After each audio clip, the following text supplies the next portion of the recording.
Hey guys, आपका स्वागत है टारगेट सरकारी नौकरी चैनल पर। मैं हूं शाद अली। उत्तर प्रदेश शिक्षक पात्रता परीक्षा 2021 और साथ ही यूपी टेट और सुपर टेट परीक्षा के लिए हिंदी के सबसे महत्वपूर्ण 50 प्लस इंपॉर्टेंट क्वेश्चंस को हम डिस्कस करेंगे।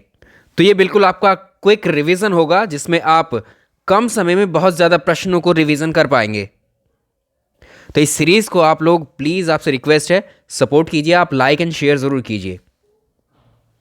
तो हिंदी का पहला प्रैक्टिस सेट हम देखते हैं। इसके साथ अलग अलग विषयों के प्रैक्टिस सेट देखेंगे।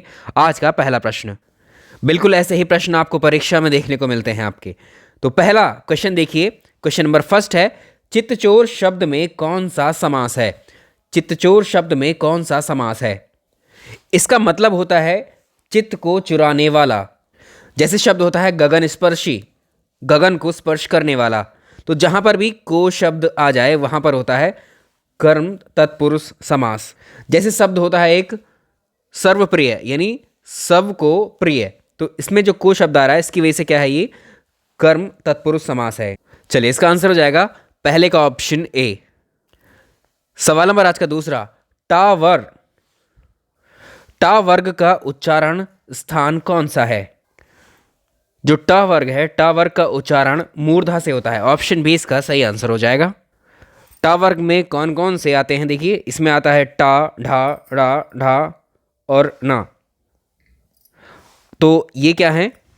ये टा वर्ग है और इसमें श और जो री है इनका भी उच्चारण स्थान कौन सा होता है? मूर्धा ही होता है। ठीक है, तो ये होगा आपका टा वर्ग। तो इसका आंसर होगा ऑप्शन बी। सवाल अगला, निम्न में से कौन सा स्वर दीर्घ है? इसका आंसर होगा ऑप्शन डी, आ।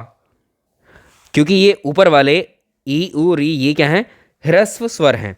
अगर हम देखें आ, ई, उ, ये क्या हैं? ये दीर्घ स्वर हैं। इसलिए इसका आंसर होगा, इसमें क्या पूछा है?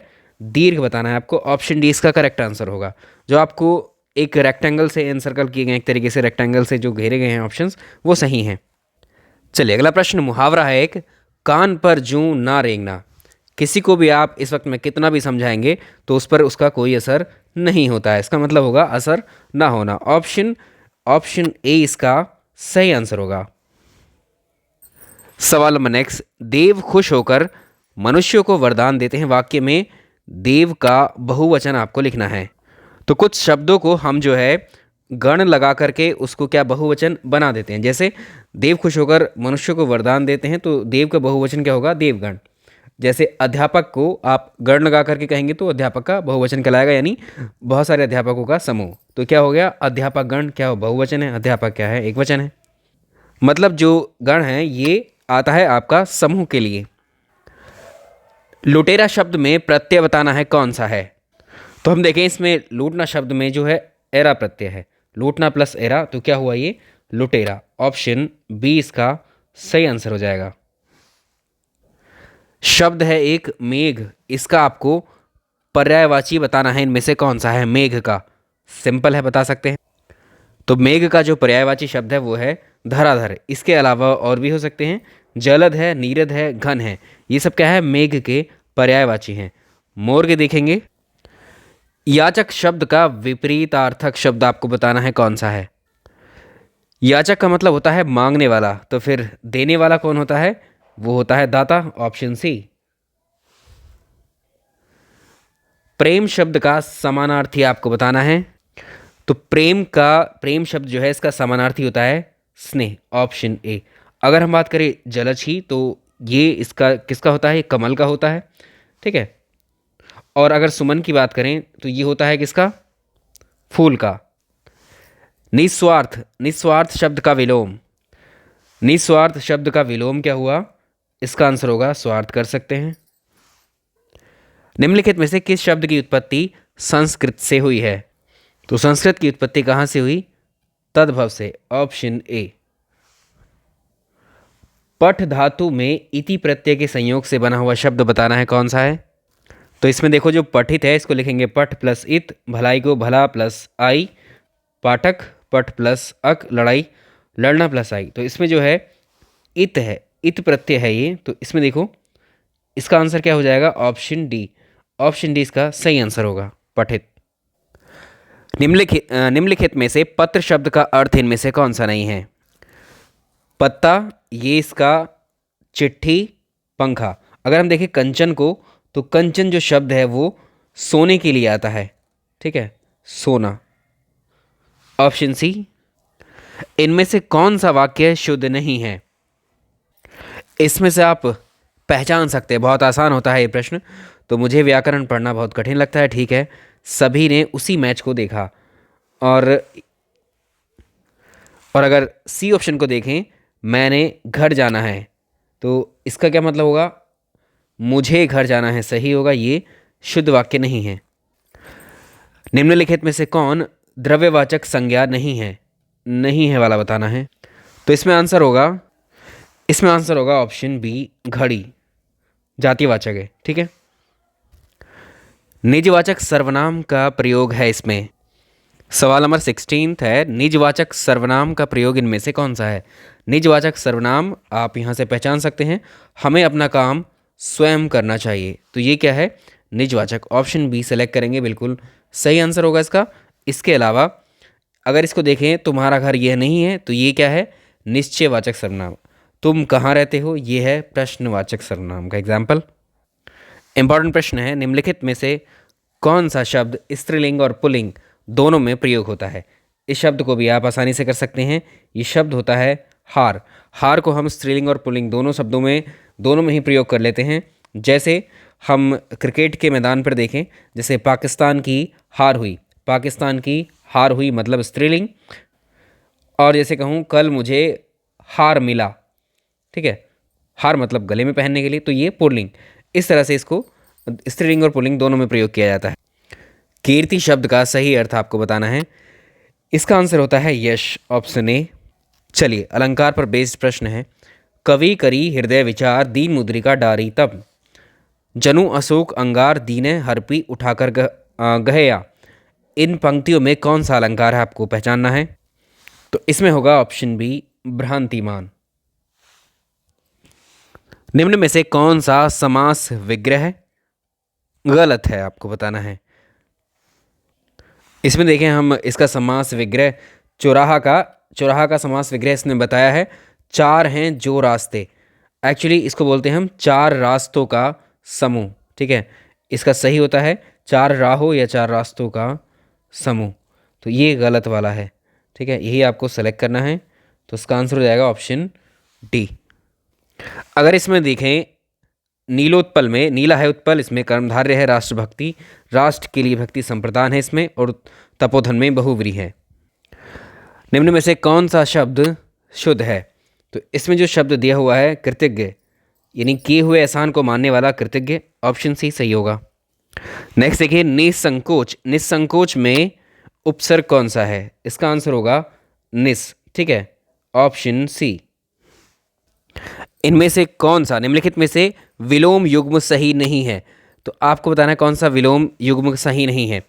अगर हम देखें, इसको देखिए, गणतंत्र को और स्वतंत्र को। गणतंत्र का जो होता है वो होता है राजतंत्र, ठीक है, गणतंत्र का क्या होता है? राजतंत्र। और स्वतंत्र का होता है परतंत्र। ऑप्शन सी इसका सही आंसर होगा। नेक्स्ट देखेंगे, जनता ने नेताजी का स्वागत किया। ये वाक्य किस तरह का है? जिसमें किसी क्रिया का होना या कार्य का होना पाया जाता है, वो क्या होता है? विधानवाचक वाक्य। Option A correct. इनमें बताना है आपको, महादेवी वर्मा की रचना इनमें से कौन सी नहीं है? आंसर होगा जो बिखरे मोती रचना है, ये सुभद्रा कुमारी चौहान की है। ऑप्शन सी इसका करेक्ट आंसर होगा। आप लोग यूपीपीएससी के लिए, जिसमें आपको लोअर अपर आरओ एआरओ की तैयारी करनी है, तो आप मुझे अनअकैडमी पर फॉलो कर सकते हैं। अनअकैडमी लर्निंग ऐप पर यूपीपीएससी कैटेगरी में मेरी क्लासेस चल रही हैं, जहां पर आपको मेरी लाइव क्लासेस मिलती हैं, रिकॉर्डेड क्लासेस। तो यहाँ टॉप एडुकेटर्स की सभी क्लासेस आपको अवेलेबल होती हैं। PDF, study materials, live quizzes और टेस्ट सीरीज़, ये सभी अवेलेबल होता है आपको सिंगल सब्सक्रिप्शन पर। तो यूपीपीएससी के लिए जीएस की एक टेस्ट सीरीज़ चल रही है। ये जो टेस्ट सीरीज़ होगी आपकी 12 दिसंबर से शुरू हो रही है। अगर इस टेस्ट सीरीज़ में आप रैंक 1 लेकर के आते हैं तो आपको 100% स्कॉलरशिप मिलेगी इसमें अकेडमी की तरफ से 6 मंथ के सब्सक्रिप्शन के साथ। तो एक सिंगल सब्सक्रिप्शन पर आपको ये सारे courses UPPSC, upper PCS, lower PCS, RO, ARO, UPSI, इन सब के एक सिंगल सब्सक्रिप्शन पर सारे कोर्सेज अनलॉक हो जाएंगे और मेरी सारी लाइव क्लासेस, स्पेशल कोर्सेज भी अनलॉक हो जाएंगे। तो इसमें अगर आप 24 मंथ्स का अलग से आप सेपरेटली ज्वाइन करना चाहते हैं अकेडमी को, जिसमें आपको सारे कोर्सेज अनलॉक हो जाएँ, तो आपको 13,600 का ये पड़ता है 24 मंथ्स का, 2 साल का। और इनमें से किसी भी सब्सक्रिप्शन पर अगर आप अली10 ये अगर रेफरल कोड यूज़ करते हैं तो आपको 10% का एक्स्ट्रा एडिशनल डिस्काउंट भी इन किसी भी सब्सक्रिप्शन पर आसानी से मिल जाएगा। तो आप जो है अकेडमी के लर्निंग ऐप को इंस्टॉल करके मेरे प्रोफाइल को फॉलो कर लीजिएगा, डिस्क्रिप्शन में लिंक है। चलिए प्रश्न नंबर नेक्स्ट देखेंगे। निम्नलिखित में से कौन सा शब्द पुल्लिंग है? तो जब भी आपको किसी शब्द में लिंग की पहचान करनी हो तो आप उस शब्द के साथ में क्रिया को जो है जोड़ करके देखिए। तो देखो, इसको पहला जो शब्द है इसमें मछली, तो आपने कल खाने में बना करके मछली खाई, तो ये स्त्रीलिंग का बोध कराता है। धोती पहनी या धोती पहना, धोती पहनी होती है। पनीर खाया या पनीर खाई, तो पनीर खाया होता है। चेचक हुआ या चेचक हुई, तो चेचक हुई होता है। तो इसका आंसर ऑप्शन सी हो जाएगा। सवाल नंबर अगला, सज्जन में उपसर्ग कौन सा है? तो ये होता है सज्जन, ऑप्शन बी करेक्ट आंसर होगा। आपको बताना है प्राग वैदिक में उपसर्ग कौन सा है, तो इसका आंसर हो जाएगा ऑप्शन सी प्राग। नेक्स्ट देखिए, प्रेम तरंग के रचनाकार कौन है? आंसर होगा Bharatendu Harishchandra, option C. Robin ने 5 किलो संतरे दान किए, वाक्य में कौन सा विशेषण है? तो ये है परिमाणवाचक, ऑप्शन ए इसका सही आंसर होगा। व्याकरण की दृष्टि से कौन सा शब्द अशुद्ध है? तो इसका आंसर होगा कृपा, ये अशुद्ध शब्द है, क्योंकि सही जो होगा वो शुद्ध वाला होगा। इस तरह से लिखा जाएगा कृपा। उस काल मारे क्रोध के तनु कांपने उनका लगा, मानो हवा की जोर से सोता हुआ सागर जगा में कौन सा अलंकार है? इन पंक्तियों में आपको बताना है। चलिए इसको देखिए, जहां पर भी ऐसे शब्द मिले आपको, मनु, मानो, जनु या जानो, इस तरह के, तो वो अलंकार होता है वहां पर उत्प्रेक्षा, ऑप्शन डी सही आंसर होगा। निम्नलिखित में से एक वचन शब्द का चयन कीजिए। दर्शन, रोम, लोभ, ये एक वचन है, तो दर्शन, लोभ, रोम ये सब क्या है? ये एक वचन है, और भीड़ जो है बहुवचन के लिए प्रयोग होता है। निम्नलिखित में से कौन सा वर्ण तालव्य है? इसका आंसर होगा जा, ये हम पहले भी करवा चुके हैं आपको। कला और बूढ़ा चांद किसकी काव्य रचना है? ये सुमित्रा नंदन पंत की रचना है, ऑप्शन बी इसका सही आंसर होगा। जान पर खेलना, मुहावरे का अर्थ बताइए। यह है जान को संकट में डालना।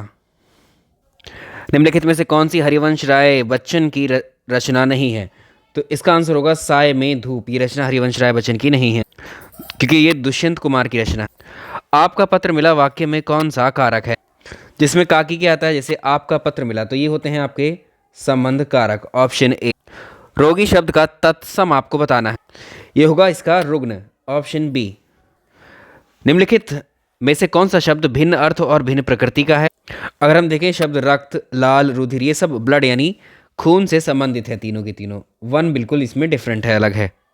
वन जंगल, प्रकृति भी अलग है इन तीनों से ही। अभाव शब्द का विलोम आपको बताना है क्या है? अभाव का मतलब होता है कमी, और जब कोई चीज़ खूब सारी होती है, अधिक मात्रा में होती है, तो उसको बोलते हैं हम प्रचुरता। प्रसन्न शब्द का पर्यायवाची शब्द इनमें से कौन सा नहीं है? आसानी से निकाल सकते हैं, एलिमिनेट कर सकते हैं। सहयोग इसका पर्यायवाची नहीं। हर्षित, खुश और प्रफुल्लित ये इसके पर्यायवाची। अभाव शब्द में उपसर्ग कौन सा प्रयोग किया गया है? तो इसमें जो उपसर्ग है वो है आ। सत्य का विपरीत अर्थक शब्द आपको बताना है, इनमें से कौन सा है? तो इसका भी आसानी से कर सकते हो आप, ठीक है। सत्य का क्या हो जाएगा? असत्य। अगला देखिए, निश्चल में उपसर्ग कौन सा है? तो उपसर्ग हमेशा होगा निस। निम्नलिखित में से संबंधवाचक सर्वनाम कौन सा है? इसमें होगा जिसको, क्योंकि ये संबंधों का बोध कराता है। मैं अपना काम स्वयं करता हूँ वाक्य में कौन सा सर्वनाम है? अभी बताया था स्वयं का मतलब, यहाँ पर निजवाचक हो जाएगा, ऑप्शन सी इसका करेक्ट आंसर। निम्नलिखित में से कौन सा शब्द विशेषण नहीं है? इसका आंसर होगा जो शब्द है भाईचारा, ये क्या है? भाववाचक संज्ञा है, ऑप्शन सी। गधा शब्द का समानार्थी नहीं है, आंसर होगा भुजंग। तो जो भुजंग है वो सांप, नाग, विषधर इन सब के लिए इस्तेमाल होता है। किसी वाक्य में प्रयुक्त शब्द क्या कहलाता है? तो ये सिंपल हो जाएगा, ये पद कहलाता है। इसमें देखो, एक कोई नाम आप दोगे तो ये राम क्या है, एक शब्द है। राम को जब हम एक वाक्य में लिखेंगे, जैसे रामपत्र लिखता है, जब हम इसका वाक्य में यूज़ कर लेंगे तो अब राम जो शब्द था अब क्या कहलाएगा, वो एक पद हो गया। यहाँ पर जो स्वतंत्र रहेगा वो शब्द होगा, और जो शब्द हम वाक्य में प्रयोग कर लेते हैं वो क्या हो जाता है, पद। आंसर है निम्नलिखित में से कौन सा नग्न का तद्भव है? तो इसका आंसर होगा ऑप्शन सी, नंगा। व्याकरण की दृष्टि से कौन सा वाक्य अशुद्ध है? उसने मुझको, देखिए उसने मुझको गालियाँ दी, तो इसका आंसर होगा उसने मुझे गालियाँ दी, ठीक है, ना कि मुझको, तो ये अशुद्ध है। भगवान करे तुम्हारा जीवन सुख में हो, ये वाक्य कैसा है? ये इच्छावाचक है। तो मुझे विश्वास है कि इस योजना से हम सबको लाभ होगा। जहाँ भी आपको की शब्द मिलेगा समझ जाइएगा मिश्रित वाक्य है वो। तो इसमें आपको की, यदि, क्योंकि जो इस तरह के शब्द मिलेंगे जिन वाक्यों में, वो मिश्रित वाक्य होंगे। ये था आपका अंतिम सवाल। तो आप देखिए, हमने 15 मिनट में आपको 50 प्रश्न डिस्कस किए हैं, ठीक है। 15 मिनट में हमने 50 प्रश्न डिस्कस किए, इसमें आपका वक्त ज़रा सा भी ज़ाया नहीं हुआ। इस तरह के प्रैक्टिस सेट्स के लिए आप जो है चैनल को सब्सक्राइब करके बेल आइकन ज़रूर प्रेस कर लें, और इसको आपको पसंद आया तो वीडियो लाइक ज़रूर कर दीजिएगा। Thank you so much. मिलते हैं नेक्स्ट प्रैक्टिस सेट में।